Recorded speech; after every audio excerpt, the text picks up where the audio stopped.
দক্ষিণেশ্বরে পণ্ডিতজি, ক্যাপ্টেন নরেন্দ্র প্রভৃতি ভক্ত সঙ্গে দ্বিতীয় পরিচ্ছেদের চতুর্থ এবং শেষ অংশ।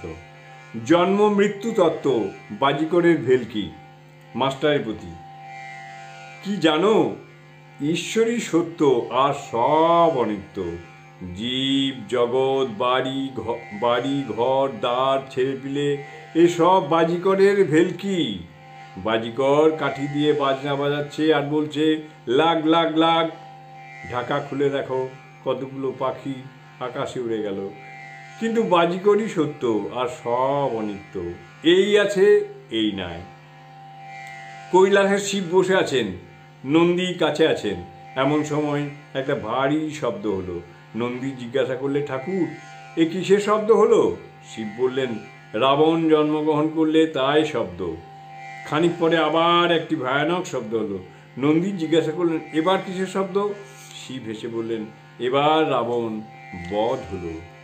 জন্ম মৃত্যু এই সব ভেলকিরই মতো। এই আছে, এই নাই। ঈশ্বরই সত্য আর সব অনিত্য। একমাত্র ঈশ্বরই সত্য আর সব অনিত্য।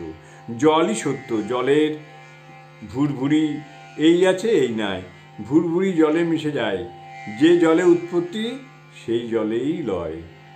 ঈশ্বর যেন মহাসমুদ্র, জীবেরা যেন ভুরভুরি। তাতেই জন্ম, তাতেই লয়। ছেলে মেয়ে যেমন একটা বড় ভুরভুরির সঙ্গে 5-6টা ছোট ভুরভুরি। ঈশ্বরই সত্য, তার উপরে কীরূপে ভক্তি হয়, তাকে কেমন করে লাভ করা যায়, এখন এই চেষ্টা করো। শোক করে কি হবে? সকলেই চুপ করিয়াছেন।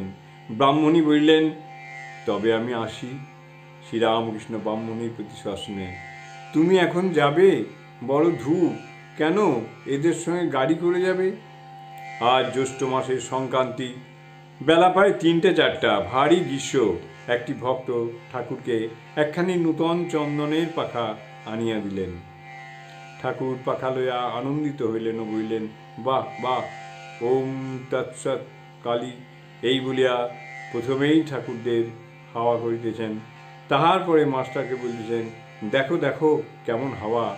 মাস্টারও আনন্দিত হইয়া দেখিতেছেন। জয় ঠাকুর, জয় ঠাকুর। ওং স্থাপকায় চ ধর্মস্য সর্বধর্ম স্বরূপিণে অবতার বরিষ্ঠায় রামকৃষ্ণায় তে নমঃ। জয় ঠাকুর, জয় ঠাকুর, জয় ঠাকুর। আজ শ্রী শ্রী রামকৃষ্ণ কথামৃত পাঠ এখানেই সমাপ্ত।